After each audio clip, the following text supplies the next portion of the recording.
Стучит, хрустит правая сторона. Заезжаем на диагностику. Говорит, шаровая. Заплатили за диагностику.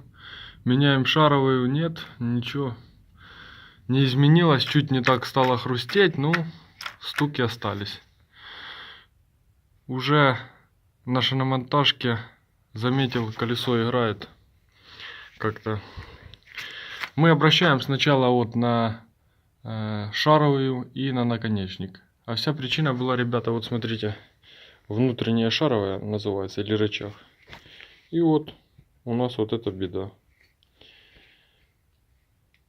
Она не очень там понятно стукает, тут ее, она подальше, тогда ее не видно. Ну, проблема была в ней, так что, может быть, если у кого-то будет такие случаи, обратите внимание.